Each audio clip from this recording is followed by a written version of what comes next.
Hi everyone. మరి మన మిత్రులందరికీ నూతన సంవత్సర శుభాకాంక్షలు. 2024లో గత సంవత్సరం విజయాలు సాధించిన అభ్యర్థులతో పాటు మరి గత సంవత్సరం త్రుటిలో విజయాలను కోల్పోయిన మన అభ్యర్థులకు ఖచ్చితంగా ఈ సంవత్సరం జాబ్స్ రావాలని మనస్ఫూర్తిగా కోరుకుంటూ, ఖచ్చితంగా నిరుద్యోగుల ఆకాంక్షలు ఈ సంవత్సరం మరిన్ని నెరవేరాలని కోరుకుంటూ, మరి రేపటి నుండి టెట్ పరీక్షలు ప్రారంభం కానున్న విషయం తెలిసిందే. అలాగే మరి ఇతరత్ర ఉద్యోగ నోటిఫికేషన్ సంబంధించి మిగతా అంశాలు ఒకసారి మనం పరిశీలన చేస్తే, ముందుగా టెట్ సంబంధించి కావచ్చు, మరి డిఏ సంబంధించి కావచ్చు, అలాగే జూనియర్ లెక్చర్ సంబంధించి, మరి హాస్టల్ వెల్ఫేర్ సంబంధించి తదితర అంశాలు ఒకసారి మనం పరిశీలన చేస్తే, మరి ముందుగా రేపటి నుంచి అయితే టెట్ పరీక్షలు ఉన్న విషయం తెలిసిందే. జనవరి 2 నుండి 20 వరకు, అంటే రేపటి నుండి 25 తేదీ వరకు టెట్ ఆన్లైన్లో జరుపుతున్న విషయం తెలిసిందే. మరి దీనికి సంబంధించి రేపటి నుంచి టెట్ పరీక్షలు ప్రారంభం కానున్నాయి. జనవరి 2 నుంచి 20 వరకు కంప్యూటర్ ఆధారిత సిబిటి మోడ్లో పరీక్షలు నిర్వహించనున్నారు. దీనికోసం 17 జిల్లాల్లో, అంటే మొత్తం 33 జిల్లాలు ఉన్నప్పటికీ మన ఎగ్జామినేషన్ సెంటర్ సంబంధించి అప్పుడు మనకు 15-16 ఆప్షన్లు ఇచ్చినప్పటికీ ఇంకా 2 జిల్లాలు అదనంగా కూడా వేసినప్పటికీ చాలామందికి మరి చాలా లాంగ్ వేయడం జరిగింది. ఈ సంబంధించి న్యూస్ కూడా మన పేపర్ వాళ్ళకు కూడా ఇస్తే కవర్ చేయడం జరిగింది. కానీ అధికారులు హాల్ టికెట్ ఇచ్చిన తర్వాత మళ్ళీ చేంజ్ చేయలేమని గత మాటనే చెప్పడం జరిగింది. కానీ గతంలో కన్నా ఈసారి మాత్రం చాలామందికి చాలా లాంగ్ పడింది. వికారాబాద్, మహబూబ్నగర్ వాళ్ళకు, Karimnagar, Rangareddy side, Karimnagar side, Warangal side, మరి వరంగల్, ఖమ్మం, నల్గొండ వారికి హైదరాబాద్ సైడ్ ఎక్కువ మంది వేయడం జరిగింది. దీనివల్ల ఖచ్చితంగా ఇబ్బందులు ఉంటాయి. మరి 17 జిల్లాలో 92 కేంద్రాలను ఏర్పాటు చేశారు. ఉదయం 9 నుంచి 11:30 వరకు ఫస్ట్ షిఫ్ట్, మధ్యాహ్నం 2 నుంచి 4:30 వరకు సెకండ్ షిఫ్ట్ నిర్వహిస్తామని పరీక్షా నిర్వాహకులు అధికారులు తెలిపారు. మరి పేపర్ 1కు 94,327 మంది, పేపర్ 2కు 1,81,426 మంది, టెట్కు మొత్తం 2,75,753 దరఖాస్తులు వచ్చాయని అధికారులు పేర్కొన్నారు. మరి గత సంవత్సరం మేలో జరిగిన టెట్కు మాత్రం 2,86,000 వచ్చాయి. అప్పుడు 16 జిల్లాల్లో కండక్ట్ చేశారు, 85 జిల్లాలు. ఇప్పుడు ఒక జిల్లా అదనంగా పెంచారు, సెంట్రల్ కూడా పెంచినప్పటికీ. కానీ గతంలో కన్నా ఈసారి ఎక్కువ మందికి మరి దూరం పడడానికి కారణం ఏంటంటే మొత్తం జంబ్లింగ్ చేశారు. అలా చేయడం వల్లనే వారు ఇచ్చిన ఆప్షన్స్ ప్రకారం ఇవ్వకుండా కొంతమంది మాత్రమే లోకల్ పడ్డది, చాలామంది మాత్రం ఇతర జిల్లాల్లో ఎగ్జామ్స్ ఇప్పుడు మనకు ఆన్లైన్లో సెంటర్ ఉండడం వల్ల జంబ్లింగ్ చేయడం వల్ల ఎక్కువ మందికి అలా పడడం జరిగింది. మరి ఎగ్జామినేషన్ టైం కూడా అందరూ ఆల్రెడీ హాల్ టికెట్ డౌన్లోడ్ చేసుకున్నారు. ఖచ్చితంగా 15 నిమిషాల ముందు గేట్ క్లోజ్ చేస్తారు. 1 అవర్ 1.5 అవర్ ముందు నుంచి లోపలికి అలా ఉన్నప్పటికీ ఎగ్జామినేషన్ సంబంధించి 15 నిమిషాల ముందే ఖచ్చితంగా గేట్ క్లోజ్ చేస్తారు. కాబట్టి అభ్యర్థులందరూ సమయానికి చేరుకుంటే ఎగ్జామ్ రాయడానికి అనుకూలంగా ఉంటుంది. ఇక ఆల్రెడీ షెడ్యూల్ కూడా ఇవ్వడం జరిగింది. అందుకు సంబంధించి పేపర్ 1 సంబంధించి ఈ నెల 8, 9, 10వ తేదీల్లో, అలాగే 18వ తేదీల్లో, అంటే జనవరి 8, 9, 10, 18 తేదీలు 4 రోజులు పేపర్ 1 సంబంధించి, అలాగే మరి పేపర్ 2 సంబంధించి రేపటి నుంచి జనవరి 2, జనవరి 5, 11, 12, 19, 20 ఈ తేదీలో పేపర్ 2 పరీక్షలు ఉన్నాయి. మరి పేపర్ 2 సంబంధించి మ్యాథ్స్ కావచ్చు, సైన్స్ వాళ్ళకు, అలాగే సోషల్ వారికి కావచ్చు. మరి పేపర్ 1 సంబంధించి 4 రోజులు, పేపర్ 2 6 రోజులు. మొత్తానికి ఈసారి లోకల్ జిల్లాల వారీగా నిర్ణయించడం జరిగింది. మరి ఇందుకు సంబంధించిన మనకు వెబ్ నోట్ కూడా ఇవ్వడం జరిగింది, షెడ్యూల్ కూడా. ఖచ్చితంగా అభ్యర్థులు కొంతమందికి ఇలా ఉన్నప్పటికీ సరే రేపటి నుంచి ఉన్న 15 తారీఖు ఉన్న ఆల్రెడీ అందరూ అభ్యర్థులు ప్రిపేర్ అయ్యారు కాబట్టి ప్రిపేర్ అవుతున్నారు. ఇంకా కొంతమందికి సమయంగా ఉన్నది కాబట్టి ఎక్కువ మంది సంబంధించిన అంశాలను, ఇంపార్టెంట్ అంశాలను చూసుకొని వెళ్తే ఖచ్చితంగా అభ్యర్థులకు స్కోరింగ్ చేయడానికి అవకాశం ఉంటుంది. ఇక ఇవన్నీ తెలిసిన అంశాలే. హాల్ టికెట్, ఐడి కార్డ్ అనేది ఖచ్చితంగా అభ్యర్థులు సమయానికి చేరుకుంటే అభ్యర్థులు ప్రశాంతంగా ఎగ్జామ్ రాయొచ్చు. ఇక మరి టెట్ సంబంధించి చాలామంది ఆన్లైన్ పరీక్షలు కావచ్చు, మోడల్ పేపర్లు కావచ్చు, రకరకాల అంశాలు యూట్యూబ్ ఛానల్ కావచ్చు చెప్తూనే ఉంటారు. కానీ అభ్యర్థులు ఎవరికి నచ్చిన వాటి వారు తోసుకుని మరి వింటూనే ఉంటారు. మరి తెలిసి 2010 నుంచి చూస్తూనే ఉన్నాను. మనకున్న అవగాహన ప్రకారం అయితే చాలామంది ఇప్పటికీ దాదాపు 10 నుండి 12 టెట్లు కావచ్చు, ఒకరు 6 టెట్లు, 5 టెట్లు, 4, 3 ఇట్లా రకరకాల టెట్ రాసినప్పటికీ మరి స్కోర్ విన్న వాళ్ళకి వస్తున్నాయి, రాని వాళ్ళకి ఎందుకు రావట్లేదు అంటే, నేను గతంలో కూడా చెప్పాను. ఏదో రకరకాల యూట్యూబ్ ఛానల్ చూసి, అంటే క్వశ్చన్లు ఫ్రేమ్ చేసి దానికి సంబంధించిన చూస్తే ఇక్కడ మార్క్స్ పెరగవు. ఖచ్చితంగా మరి టెట్ స్కోర్ పెరగడానికి కారణం ఏంటంటే, గతంలో మనం చూసాం ఆన్లైన్లో పెట్టినప్పుడు, ఆఫ్లైన్లో పెట్టినప్పుడు తేడాలు. ఖచ్చితంగా ఓఎంఆర్ ద్వారా పెట్టినప్పుడు చాలామందికి అప్పుడు పేపర్ విధానం కొంచెం కఠినంగా ఉండడం వల్ల 120 దాటిన వాళ్ళు చాలా తక్కువ ఉన్నారని చెప్పాను గతంలో కూడా నేను. అప్పుడు లెక్కలు సహా చెప్పడం జరిగింది.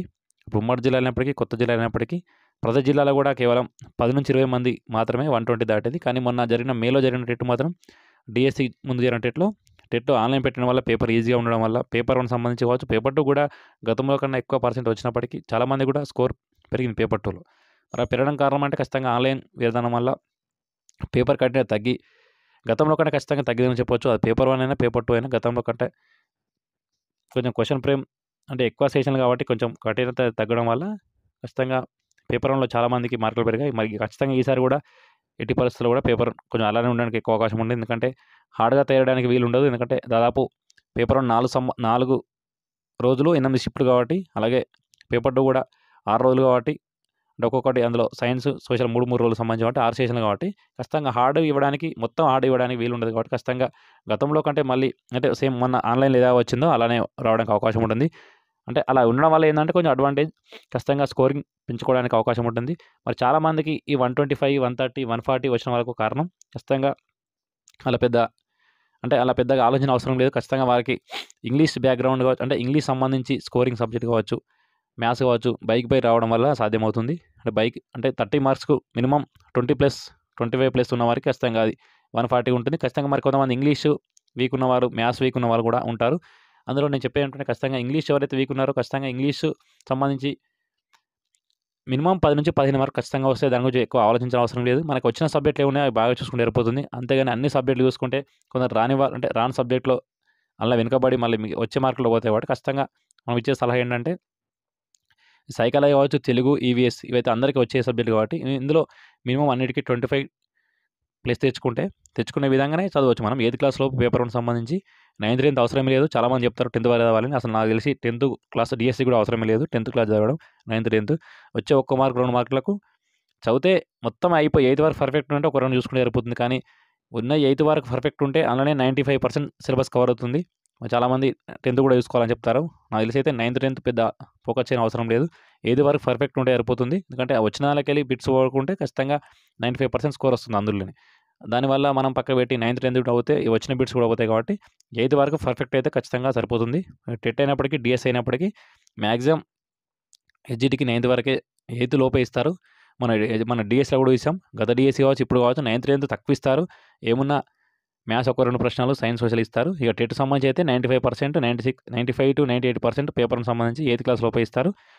అది ఏ సబ్జెక్ట్ అయినప్పటికీ. ఇక సోషల్ కూడా 6 to 10th ఇంటర్మీడియట్ స్టాండ్ తక్కువనే ఉన్నాయి. మరి మన అభ్యర్థులు కూడా ఎక్కువ తెలుగు, సైకాలజీ, ఈవీఎస్ మీద ఫోకస్ చేసి మ్యాథ్స్ వాళ్ళు ఎలాగో మ్యాథ్స్ చేస్తారు. అలాగే మరి ఆన్లైన్ కాబట్టి మ్యాథ్స్ కూడా ఈజీగానే ఇస్తున్నారు. మనం కూడా చూసాం డిఎస్సిలో కావచ్చు, టెట్లో కావచ్చు. కొన్ని సెషన్లకు ఇచ్చినప్పటికీ గతంలో పోలిసినైతే మ్యాథ్స్ కొంచెం తేలికనే ఉంది. మ్యాథ్స్ రాని వాళ్ళకి కొంచెం తేలికనే చెప్పొచ్చు. మరి మ్యాథ్స్ రాని వాళ్ళు కూడా మ్యాథ్స్ కొంచెం దృష్టి పెడితే 20 మార్కుల వరకు స్కోర్ చేస్తే ఖచ్చితంగా ఎవరికైతే మొన్న తక్కువ వచ్చాయో ఇప్పుడు 120 వరకు తెచ్చుకోవచ్చు. మనం చూసాం టెట్లో 135, 140, 142 వరకు కూడా వచ్చాయి. వాళ్ళకి ఇప్పుడు అందరికీ కూడా జాబ్స్ రావడం జరిగింది. అంటే నేను మొన్న కూడా చెప్పాను, ఈ టెట్ అనేది ఎక్కువైతే డిఎస్సి కాంపిటీషన్ ఉందో అక్కడ మాత్రం టెట్ స్కోర్ పాయింట్లలో చాలామందికి మన జాబ్స్ మిస్ అయ్యాయి. ఎక్కడైతే కాంపిటీషన్ తక్కువ ఉందో అక్కడ టెట్ మార్కులు పెద్ద పరిగణలోకి రాలేదు. అంటే చాలామందికి అప్పుడు ఆ పాయింట్లలో లేరు. 1 మార్క్ 2 మార్క్ డిఫరెంట్లోనే ర్యాంకులు కూడా గమనిస్తే అందులో మార్క్స్ ఎక్కడైతే కాంపిటీషన్ అధికంగా ఉందో పాయింట్లలో కట్ అయిపోయేది. చాలామందికి 10 మందికి, 15 మందికి పాయింట్ల తేడాతో మార్కులు ఉన్నాయి. ఎక్కడైతే కాంపిటీషన్ తగ్గిందో అక్కడ పాయింట్లలో లేరు. 1 మార్క్ డిఫరెంట్తోనే ఉన్నది. 0.5, 1 మార్క్ 2 మార్క్స్ డిఫరెంట్లో కూడా ర్యాంకులు ఉన్నాయి కాబట్టి అక్కడ కొంచెం కాంపిటీషన్ తక్కువ ఉన్న జిల్లాల్లో కావచ్చు రాబోయే డిఎస్సికి అక్కడ మరి టెట్ మార్కులు అలా ఉంటాయి. మొత్తానికి ఏదైనా కూడా టెట్ మార్కులు కొంచెం పెంచుకోవడం మాత్రం గతంలో కంటే పెరిగిస్తే ఖచ్చితంగా స్కోర్ ఇంప్రూవ్ అయ్యే అవకాశం ఉంటే డిఎస్సి కూడా వెసులుబాటు మనకు కొంచెం ముందంజలో ఉంటారు అభ్యర్థులు. ఖచ్చితంగా మరి రేపటి నుంచి ప్రశాంతంగా పరీక్షలు రాసి డిఎస్సికి సన్నద్ధం అవ్వండి. అలాగే మరి డిఎస్సి కూడా ఖచ్చితంగా నోటిఫికేషన్ అనేది 100% వస్తుంది. మరి ఎన్ని పోస్టులు అనేది ఇక్కడ సందిగ్ధం. 6,000 పోస్టులని ఆల్రెడీ ఆర్థిక శాఖ మంత్రి చాలాసార్లు ప్రకటించారు. మరి ఈరోజు పేపర్లో ఆంధ్రప్రభలో 10,000 పోస్టులు అంటే రాశారు. మరి ఇది నిజమా అంటే వాళ్ళు న్యూస్ రాస్తారు. మరి ఆర్థిక శాఖ వచ్చే వరకు క్లారిటీ కావాల్సిందే. ఖచ్చితంగా 10,000 పోస్టులు వేస్తే నిరుద్యోగులకు ఎక్కువ అవకాశం ఉంటుంది. ఇక స్కూల్ అసిస్టెంట్ కావచ్చు, ఎస్జిటి కావచ్చు, లాంగ్వేజ్ పండిట్, పీఈటీ అన్ని పోస్టులు ఎక్కువ సంఖ్యలో ఉంటేనే అభ్యర్థులకు న్యాయం జరుగుతుంది. స్కూల్ అసిస్టెంట్ కూడా మరి 2017 డిఎస్లో కావచ్చు అప్పుడు 4,000 పోస్టులు. మరి మొన్న 2023 డిఎస్లో కూడా తక్కువ సంఖ్యలో ఉండడం వల్ల అంటే మన చిన్న జిల్లాల వల్ల అంటే ఈ స్కూల్ ఎస్జిటి పోస్టులు ఓపెన్లో రిజర్వేషన్లో మినిమం పోస్టులు ఉన్నప్పటికీ మరి స్కూల్ అసిస్టెంట్ వచ్చేసరికి తక్కువ సంఖ్యలో ఉన్నప్పటికీ అందులో సింగిల్ డిజిట్ ఉండడం వల్ల మరి రకరకాల సబ్జెక్టులు ఉండడం వల్ల కూడా అలా జరుగుతుంది. మరి ఎస్జిటి అనేది ఒకటే కేడర్ కాబట్టి ఎక్కువ పోస్టులు పంపిస్తాయి. ఇక స్కూల్ అసిస్టెంట్ విషయానికి వస్తే ఖచ్చితంగా మరి అన్ని వివిధ సబ్జెక్టులు కాబట్టి ఇంత కేటగిరీ వచ్చేసరికి తక్కువ పోస్టులు ఉంటాయి. మరి ఈసారి స్కూల్ అసిస్టెంట్ పోస్టులు పెంచితే కూడా అభ్యర్థులకు అటు మరి గురుకుల నోటిఫికేషన్ కూడా రావాల్సి ఉంది. మరి పెండింగ్ పోస్టులు ప్రభుత్వం ఇది ఇప్పటికీ భర్తీ చేయలేదు. ఆ బ్యాక్లాగ్ పోస్టులు త్వరగా మరి అవి ఇస్తారా లేకుంటే అవి కొత్త నోటిఫికేషన్ ఇస్తారా అంటే ఖచ్చితంగా ప్రభుత్వం దగ్గర ఇంకా కొత్త ఖాళీలు ఉన్నాయి. అవి కూడా గురుకుల నోటిఫికేషన్ కూడా కొత్త ఖాళీలు ఉన్నాయి కాబట్టి గురుకుల నోటిఫికేషన్ ఇస్తే అభ్యర్థులకు వెసులుబాటు ఉంటుంది. మొత్తానికి మరి 6 నుంచి 10,000 లోపని, ఇప్పుడు 6,000 అయితే కన్ఫామ్గా ఆర్థిక శాఖ వారు పేర్కొన్నారు. మరి ఎప్పుడు వస్తుంది నోటిఫికేషన్ అంటే ఖచ్చితంగా నేను మొదటి నుంచి చెప్తున్నాను. అంటే ఫిబ్రవరి వాళ్ళు బడ్జెట్ ఇచ్చినప్పటికీ, మరి బడ్జెట్ సమావేశాల్లో వార్షిక క్యాలెండర్ ఇచ్చినప్పటికీ, మళ్ళీ ఇప్పుడు కొత్త బడ్జెట్ ఉంది కాబట్టి బడ్జెట్ తర్వాతనే నోటిఫికేషన్లకు ఆమోదం లభించే అవకాశం ఉంది కాబట్టి ఖచ్చితంగా మనం ఏప్రిల్ లోపల చదువుకోవాలి. మార్చ్ టు ఫిబ్రవరి ఒకవేళ రాకున్నా ఫిబ్రవరి టు మే లోపు సమ్మర్లో నోటిఫికేషన్ వచ్చడానికి అవకాశం ఉంది కాబట్టి, ఇతరత్ర రిజర్వేషన్ అంశాలు కూడా పెండింగ్లు ఉన్నాయి కాబట్టి అవన్నీ క్లియర్ అయిపోయేసరికి మార్చ్ ఏప్రిల్ పట్టినా ఖచ్చితంగా మనం మార్చ్ ఏప్రిల్లో, ఫిబ్రవరి రాకున్నా ఏప్రిల్ లోపు వస్తాను ఎక్స్పెక్టేషన్ చేసి చదువుకుంటే బెటర్. ఇక్కడ కూడా బడ్జెట్ సంబంధించి కూడా ప్రతి సంవత్సరం ఈ లెక్కలు తీసుకుంటారు. సో అభ్యర్థులందరూ టెట్ బాగా రాసి స్కోర్ ఇంప్రూవ్ చేసుకోవాల్సిందిగా, అంటే ఇంప్రూవ్ అయ్యే విధంగా వాళ్ళ ప్రయత్నాలు ఉంటే బెటర్. సో మరొకసారి అభ్యర్థులందరికీ నూతన సంవత్సర శుభాకాంక్షలు తెలియజేస్తున్నాం. సో ఇది friends latest update. Thank you.